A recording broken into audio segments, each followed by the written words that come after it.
fast, sitting here praying that this night's gonna last. You got it all on tap, I'm loving your vibe, always have your back. We like all the same tracks, listen all night in the sheets all black. Halo semua, salam sejahtera Malaysia. Selamat datang ke channel Fels Lifestyle. Info padu, info hangat disediakan di dalam channel ini.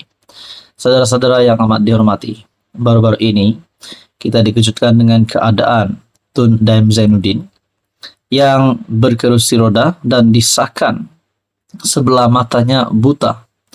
Pada akhirnya, selepas Tun Daim Zainuddin keluar daripada hospital dan didakwa, dituduh di mahkamah dalam keadaan yang kita boleh katakan menyedihkan itu, akhirnya satu pendedahan yang pasti mengejutkan ramai selepas Daim Zainuddin gagal mengisytiharkan harta yang merangkumi 38 syarikat, 25 unit hartanah, 7 kenderaan mewah, serta 2 akaun dana pelaburan yang menjadikan penyebab Tun Daim Zainuddin diheret ke mahkamah.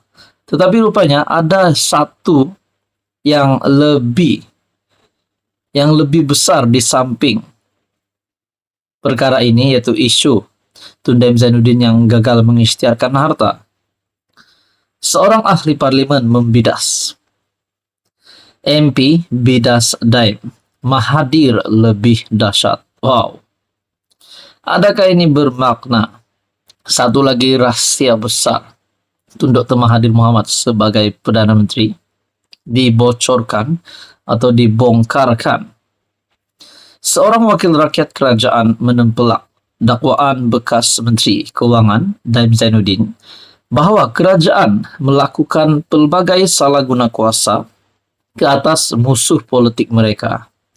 Sebaliknya, ahli Parlimen Sungai Petani Taufik Johari berkata, akta yang dinyatakan seperti akta hasutan, akta komunikasi dan multimedia, dan akta perhimpunan aman lebih banyak disalahguna oleh bekas Perdana Menteri Dr. Mahathir Mohamad ke atas pihak yang menentang kerajaan ketika pentadbirannya. Nah, ini satu lagi pendedahan yang pasti membuat Mahathir pening kepala. Katanya, pelbagai agensi kerajaan termasuk pihak polis dan pasukan simpanan persekutuan FRU turut dikerah Perdana Menteri keempat itu bagi menekan musuh politiknya dan menghalang kebebasan rakyat untuk berhimpun dan menyuarakan pandangan. Jika diimbau kembali, waktu Dr. Mahathir Mohamad menjadi Perdana Menteri kali pertama, akta-akta itu dipergunakan dengan lebih dahsyat. Ketika itu, FRU dan polis digunakan untuk mengenahkan kekerasan bagi menghalang hak kebebasan bersuara rakyat Malaysia, kata Taufik. Daim yang merupakan bekas Menteri Kanan serta diketahui sebagai orang kepercayaan Mahathir hari ini menggesa orang ramai bangkit melawan Perdana Menteri Anwar Ibrahim. Nah, persoalannya mereka nak orang ramai lawan Perdana Menteri hari ini. Dengan kenyataan ahli Parlimen Sungai Petani ini, bukankah Tun Dr. Mahathir Mohamad lebih dahsyat semasa pentadbirannya, semasa beliau menjadi Perdana Menteri? Daim dalam kenyataan mendakwa kerajaan dan Anwar menggunakan akta tersebut dengan sewenang-wenangnya terhadap pihak yang bersuara dan mengkritik kerajaan atau dirinya. Dia turut membangkitkan persoalan bagaimana Presiden UMNO yang mempunyai kes 47 pertuduhan boleh dilantik sebagai timbalan Perdana Menteri. Mengulas lanjut, Taufik menekankan bahawa SPRM adalah sebuah badan bebas dan tidak dikawal oleh mana-mana parti politik atau mana-mana pemimpin, termasuk oleh Perdana Menteri. Katanya, segala siasatan berprofil tinggi terhadap individu-individu tertentu oleh pihak berkuasa adalah sesuatu yang luar biasa dan tidak pernah dilakukan oleh mana-mana kerajaan. Oleh yang demikian, Taufik berkata, jika Daim tidak bersalah, dia boleh mencabar segala tuduhan dan membuktikan kebenaran di mahkamah. Jika ada bukti kesalahan, maka siasatan akan dibuat pihak berkuasa seperti SPRM. Tapi kalau dia rasa tidak bersalah, boleh cabar keputusan itu di mahkamah. Itu adalah cara yang terbaik sekiranya ada salah laku, maka proses perbicaraan dan pendakwaan itu akan berlaku. Jadi, saya nasihatkan kepada Daim supaya menghormati proses undang-undang dan fokuslah kepada untuk membuktikan Anda tidak bersalah, katanya. Nah, saudara-saudara, apa komen Anda berkaitan dengan isu ini?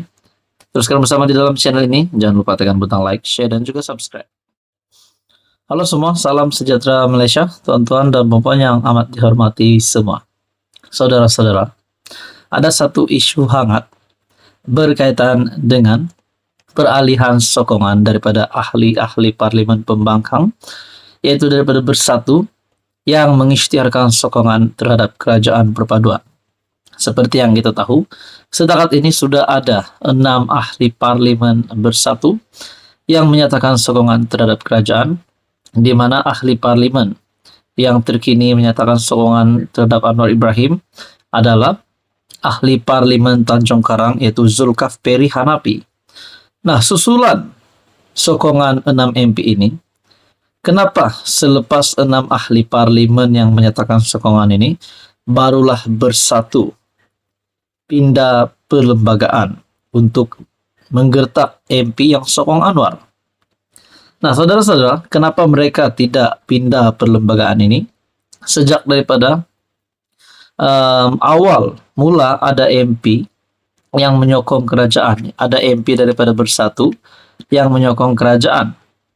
Kenapa selepas 6 ahli parlimen baru mereka nak pindah? Nah, itu persoalannya.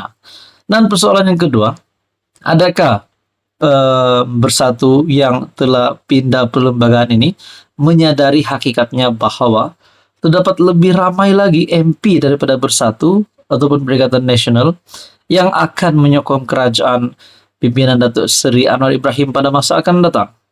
Adakah dengan ini menunjukkan bahwa Bersatu semakin goncang, semakin goyang?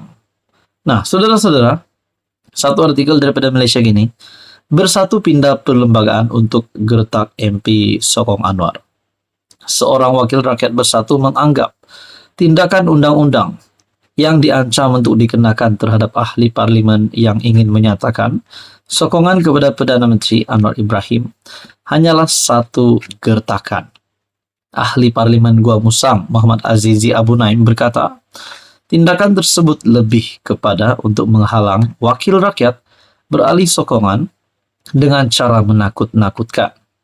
Katanya, tindakan itu mungkin sebagai reaksi kepada dakwaan ahli parlimen Bukit Gantang, Syed Abu Husin, Hafiz Syed Abdul Fasal, yang mendakwa kira-kira 10 lagi wakil rakyat PN akan memberikan sokongan kepada kerajaan pimpinan Anwar. Adakah dengan itu memang benar apa yang dinyatakan oleh Syed Abu Husin bahwa terdapat 10 lagi ahli parlimen dari PN ataupun Bersatu ataupun mungkin PAS yang akan menyatakan sokongan? Dan ini telah membawa kepada Bersatu untuk memindah perlembagaan. Pada saya, langkah Bersatu untuk pindah perlembagaan dan ambil tindakan undang-undang tidak lebih dari sekadar untuk menggertak ahli-ahli parlimen lain yang akan nyatakan sokongan pada PMX, katanya kepada Malaysia Kini. Susulan itu, MKT Bersatu memutuskan untuk mengambil langkah undang-undang bagi membolehkan sebuah kerusi itu diisytiharkan kosong jika wakil rakyat mereka berpaling tada. Menurut Setiausaha Agung Bersatu, Hamzah Zainuddin, parti itu akan memindah perlembagaan bagi mengelak berlaku lagi pengkhianatan. Mesyuarat bersetuju mengambil tindakan undang-undang ke atas mana-mana wakil rakyat yang khianat bagi maksud pengosongan kerusi dan Bersatu bersedia untuk berdepan PRK. Nah, saudara-saudara, persoalan yang timbul lagi, kalau Bersatu memang bersedia nak adakan PRK lagi, bermakna kalau 6 ahli parlimen Bersatu yang sudah menyatakan sokongan terhadap kerajaan perpaduan ataupun pimpinan Datuk Seri Anwar Ibrahim ini, kalau mereka terlibat dengan pindaan perlembagaan yang baru daripada Bersatu itu, bukankah ada 6 pilihan raya kecil lagi akan diadakan? Adakah dengan itu Bersatu masih mempunyai masih sanggup untuk membuat 6 lagi pilihan raya kecil? Makna kata 6 lagi pilihan raya kecil adalah untuk menampung dana perbelanjaan untuk pilihan raya kecil ini. Nah, saudara-saudara, apa komen Anda berkaitan dengan isu ini? Sekian saja, teruskan bersama di dalam channel ini.